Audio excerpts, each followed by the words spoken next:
Hello, hi guys! Magandang hapon sa inyong lahat. This is Chin Rodriguez from Masagari Channel, a faith healer, also matarder. So ngayong hapon na, tatagan natin ang sabihin sa iyo ng ating mga gabay. So this is special gabay for the month of May 25 hanggang May 31 for the sign of Leo. So, Leo, welcome to my channel. Ano kayang messages, advices ng spirit guides ang ating masasaga for today's video? Kanina naman kayang energy or kaganapan sa buhay ng mga Leo signs ang ating mahagilap. So, guys, this reading is a general reading lamang, hindi lahat makaka-resonate. Kunin lamang po ang makaka-relate sa inyo and comment down below kung kaninong energy ang ating nasagap. And of course, don't forget to like and subscribe my channel and hit the notification bell for more videos update. And of course, maraming salamat po sa mga walang sawang pag-support sa aking channel, lalo na ang hindi nag-i-skip ng ads. Naway pagpalain kayo ng Diyos at may kapal, siksik, liglig, nag-uumapaw na biyayang manong balik sa inyo. So let's see what is the messages advice sa'yo ng ating angel spirit for the sign of Leo.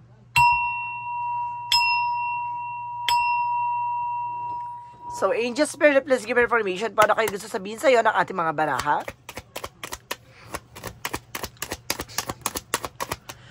So there's the King of Swords. So there's some mental clarity or something to stop the pattern. May mga bagay na kailangan mo itigil o hinto, no? May mga bagay na kailangan mo ng ayusin, maging wais, no? Sa mga decision or gagawin mong bagay. There's a justice will be served, no? Huwag kang mag-alala, makukuha mong hustisya, makukuha mo what you deserve. And there's something karma or consequences, no? Kung may mga bagay na ginagawa ka, may kaakibat niya na kaparasuhan. So it means kung anong ginawa mo ay mag-aani yan, no? Kung magbuti yung ginawa, mabuti rin ang balik. Kung may masama kang ginawa, masama rin ang balik. So mag-ingat kayo guys sa karma. Additional messages. And of course, there's a night of sorrow with an anxiety or sleepless night. So some of you guys, no, kumaga hindi ka makatulog, no, hindi ka parang overthinking ka or being paranoid. You're feeling exhausted right now. Let's see, what is additional messages? And because there's a Five of Cups for something of regret, no? Or something disappointment. May mga bagay dito na parang pinanghihinayangan mo or parang may mga bagay na pinagsisisihan ka. There's an Ace of Pentacles for a new offer, new opportunities, or there's a big money coming in for you. Additional messages. And because there's a Three of Cups with the celebration, no? There's something homecoming, and of course there's something Three of Cups with the socialize, no? So let's see what is the King of Swords. A King of Swords represent the Four of Cups. May re-evaluate or analyze. Now, may mga bagay na kailangan pag-isipan, may mga bagay na kailangan pagmunihan, may mga bagay na parang kini-clear out dito na v-analyze, no? Bago ka mag-take ng action. Now, this is a wise decision na kailangan mong gawin. Justice card represent the Ten of Pentacles with the long-term success and long-term investment. Now, with the long-term security, with the financial security rather, may mga bagay dito na maaaring magdala sa'yo ng pangmatagalang eksena, no? Kumbaga, dahil sa pagiging matyaga mo sa mga bagay-bagay or dahil sa mga pinagdaanan mo sa buhay, this is the opportunity for you na babaguhin ka na tadhana. The Nine of Swords, the represent the Sun card. Kumbaga, lahat ng mga worries and of course anxieties or stress or depression mo, mapapalitan ng happiness yan, guys, no? Magkakaroon ng success yan at the end of the time, no? So, let's see what is the Five of Cups. Represent what? So, there's a strength with the confidence, no? There's a confidence sa mga ginagawa mo. Kumbaga, there's something kumpiyansa. Kailangan, kumbaga, lakasan mo ang loob mo na walang doubt and fear. No? There's something regret here na kailangan mong, kumbaga, i-accept yung mga bagay na nangyari na sa nakaraan. There's a losing something, kaya siguro nagkakaroon ka ng regret. Pero kailangan mo tanggapin yung mga bagay para makapag-proceed ka for another level, no? So, let's see what is the Ace of Pentacles. So, there's something, the Eight of Pentacles, represent focus. Now, being dedicated sa ginagawa mo, this is the something harvested with the big opportunities. This is the big break, no? So, let's see what is the Three of Cups. Represent the Temperance. So, this is the Temperance represent the spirit guides. No? Kung sinasabi dito, ginagabayan ka at pinaprotektahan ka na kailangan mo maging kalmado. Huwag masyadong agresibo, no? Lalo-lalo na sa mga taong nasa paligid mo. Maging aware ka. The King of Swords, because the Four of Cups represent the Two of Pentacles. So, there's a balance, guys. Maging balance ka sa mga decision or gagawin mong action, ha? The Justice represent the Ten of Pentacles, represent the Ten of Swords. There's a freedom, no? Makakalaya ka na sa mga negativities around you. Mga hindi magagandang eksena na dulot na nakaraan na maaari may pangmatagalang success dito. The Nine of Swords, and of course, the Sun card represent what? The Nine of Pentacles. So, there's a blossoming abundance. So, may may paglago, no? Na may pagyabong na finances dito. And of course, let's see what is the Five of Pentacles, the Five of Cups and the Strength card. Represent the Seven of Swords. So, there's a sneakiness, cheating, lying on you, no? Maging aware ka, no? Kailangan mo lakasan ng loob mo, lakasan mo pakiramdam mo, na may mga tao sa paligid mo na maaring nagsisisi dahil nagsinungaling or nag-cheat sa'yo. Or either kumukuha ng impormasyon to na para lokohin ka. Oh, maging aware. The Ace of Pentacles and the Eight of Pentacles represent the Ace of Pentacles and the Eight of Pentacles represent the Hangman. New perspective. Baguhin mo yung pananaw mo, baguhin mo yung mindset mo dito, guys, no? May mga bagay dito na kaya hindi ka nakakapag-focus sa mga ginagawa mo dahil din sa mga iniisip mo. Nag-overthink ka. You're feeling hang. You're feeling stuck dito from other side, no? Maaring may mga iniisip ka sa nakaraang eksena mo or may mga pinagdaanan ka, no? Or may mga pinagdadaanan ka sa inyong tahanan na pati sa trabaho na dadala mo. So, you need to be wise and be in balance, no, sa mga desisyon. So, sa lahat ng mga gagawin mong action. The Three of Cups represent the Temperance. And of course, represent dito with the Emperor. This is the mature enough and of course being grounded. Now, there's a stability and control. Now, kumbaga, you are being guarded. Kumbaga, alam mo yung grounds mo. You are being a high standard person. Pero kailangan mo alam mo sa sarili mo kung ano yung pangahawakan mo, no? So, let's see what is the outcome. The outcome is the Queen of Cups, healing. Magkakaroon ka na ng healing dito, and the Five of Wands is something, complication. No? Magkakaroon ka na ng healing for complication or competitors. No? Maraming mga taong hihilahin ka pababa. Maraming taong susubukin ka pabagsakan. No? And the Ace of Cups is a new offer and new beginning coming in for you. No? Let's see what is additional messages about naman to sa career. Sa career mo naman, guys, so there is the word card with represent the success, no? And there's a trouble, guys, na makapag-travel ka dito, guys, makapag-ibang bansa ka. There's the Five of Sword, no? Mag-ingat ka lang, nagkakaroon ng self-sabotage dito. Huwag kang padalos-dalos, ha? Tulad ng sinasabi ko, kung mangingibang bansa ka, kailangan pag-iisipan mo. At, and of course, pangalawa, kailangan na alamin mo yung papasukin mong eksena.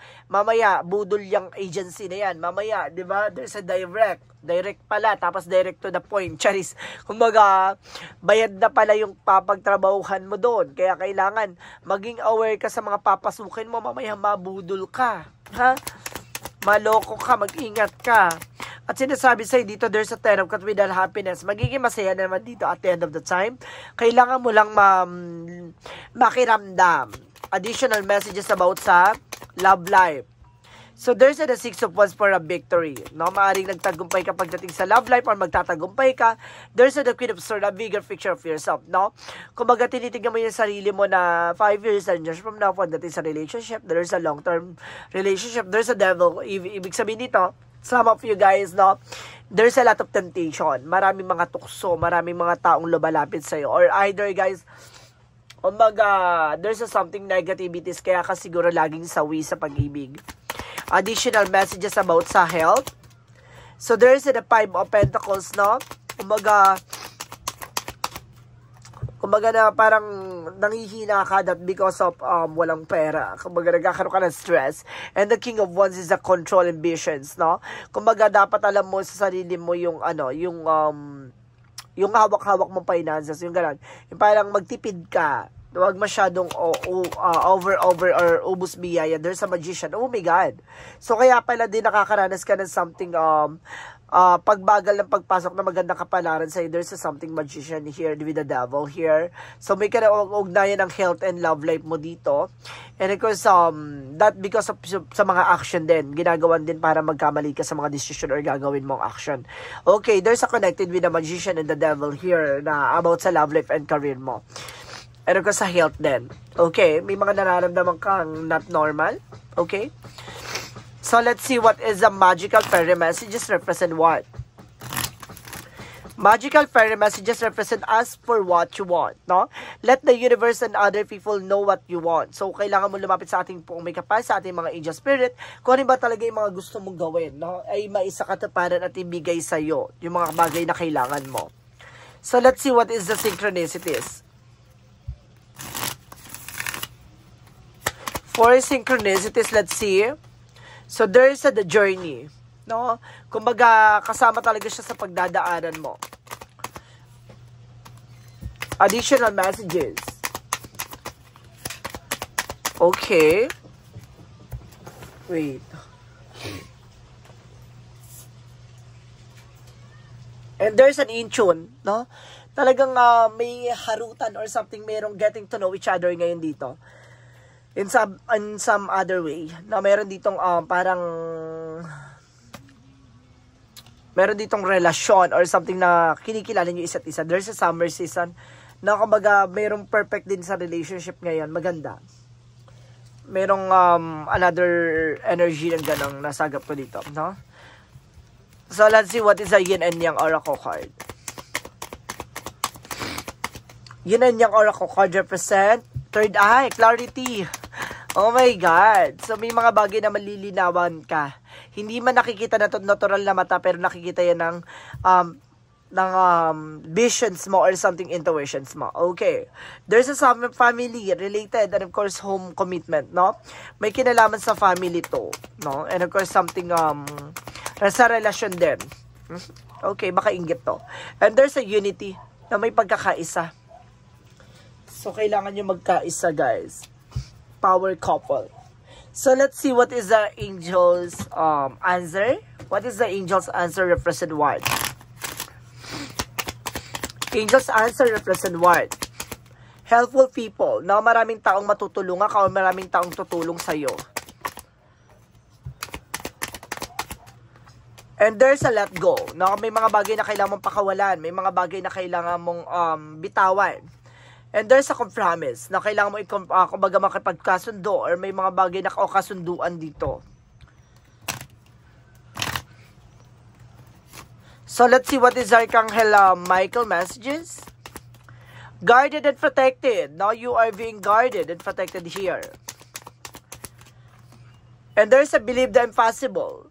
I believe and trust, sorry. There's a believe and trust. So, kailangan mo maniwala at magtiwala. So, let's see what is chakra messages. For the chakra messages represent what? For the chakra messages represent a growth. No, magkakaroon ka ng growth and expansion dito, guys. No, magkakaroon ka ng growth and expansion. At the same time, there's an expansion nga. Diba? Growth and expansion. Na talagang mayroon something na parang papalawakin ang iyong finances and career. O, si finances nga. Oh my God. So, let's see what is the romance angels. Diba? Yan, kada sasabihin ko binabagsak. So, let's see. Additional Monsology. A fairy climax approaches, no? Nandun ka sa exciting part. So, may mga bagay na mangyayari dito na parang, kumbaga nandun ka na sa mga karanasan na hindi mo ninanais, diba? And there's nothing will come in the situation. Walang mangyayari sa situation kung hindi ka magtitake ng action, ha? And hold your vision. Tama yung hinala mo. Tama yung pumapasok sa intuitions mo, guys. So, let's see what is the romance angels. Romance angels represent what? Chemistry. Na pagdating sa love life, guys, mayroon kayong magnetic attraction ng iyong person. There's a passion, no? There's a something energy like that. There's a past life relationship. Some of you guys, no? Meron naman ditong, there's a returning, no? There's a something na parang kilala nyo na isa't isa. Or either, kumbaga, naging magjowa na kayo with the past life, no? Or mag-asawa kayo past life, ganon. So, let's see what is additional messages. And, of course, there's an imagination. Gamitin mo raw yung intuitions, no? Patalasin mo ang intuition and there's a loneliness. So, hindi ka nag-iisa. No, wag ka mag-alala. You never be alone. So, let's see what is the energy. The energy represent the 7 chakra Archangel Uriel about sa finances. No, tutulungan ka na ating Archangel Uriel. And there's a blossoming abundance. May paglagot, may paglakas talaga ng finances and career finances and love life. And there's the word card represent the may travel ka talaga, guys. And there's an attachment. No? Mag-ingat ka sa mga bagay na kumbaga dahil sa pagiging malapit mo, no? Kumbaga parang nahuhulog ang loob mo, gano'n. Kumbaga mag-ingat sa mga impostor. No, yung mga taong hindi totoo, peke, ganun, plastic. Archangel Raphael messages.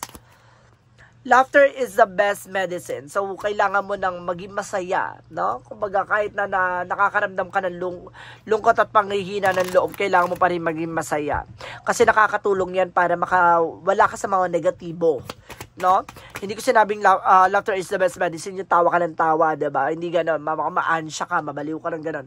And there's a protected, no? Kumbaga sinasabi dito, protektado ka naman ng ating angel spirit guides, and there's a practice. Polish your skills, guys, and enhance your abilities. Marami ka pang kailangan pang malaman sa sarili mo, discover mo yan. Additional messages for angel spirit guides. And there's a say, water your garden. So, there's a rest. Kailangan mo rin na magpahinga, ha? Body care. Kumbaga, alagaan din yung sarili mo. And of course, there's surrender to the sweetness. So, there's something make love to life. So, mahalin mo yung buhay na kung ano man ang meron ka. 'Di ba? Maging masaya ka, maging kontento ka sa kung ano man ang meron ka. So, let's see what is additional messages. And there's a dolphin. Enjoy your life from the fullest, guys, no? And there is a balance. So, kailangan mo maging balance din dito. And there is a relationship. No, may kinalaman talaga about sa relasyon, ha? And health. And there's a divinity. No, binibigyan ng light, binibigyan ng kaliwanagan lahat ng mga nangyayari sa'yo about sa spiritual. No, bilinisin lahat ng mga bagay na alam na nakakasira sa iyong pagsasama, relasyon, finances, and career, and health. Jesus' loving quote said, forgiven shall be forgiven. No? Kumbaga, ipagpatawad mo at papatawarin niya yung mga bagay na alam niya nagkasala sa'yo. Diba? So, let's see what is the angel's number. At yung mga kasalanan mo, diba? Patawarin ka ng ating Panginoon sa mga nagawa mong kasalanan. So, let's see what is the angel's number. And there is an 888. Oh, and of course, there's a 555 for clarity, karma. Oh, lilinawin ang karma for you. At sinasabi dito, guys, with the 555, clarity, you aren't victim of circumstances, rather you are a beneficiary of it. If there weren't the cases, life would be a pretty dull. You will see yourself up for the success in the long run. If you are willing to adapt to this ship, everything is working out of the best. At long last, you are accomplishing what you set out to do. Everything will work out in a perfect in the end. So, lilinawin, no?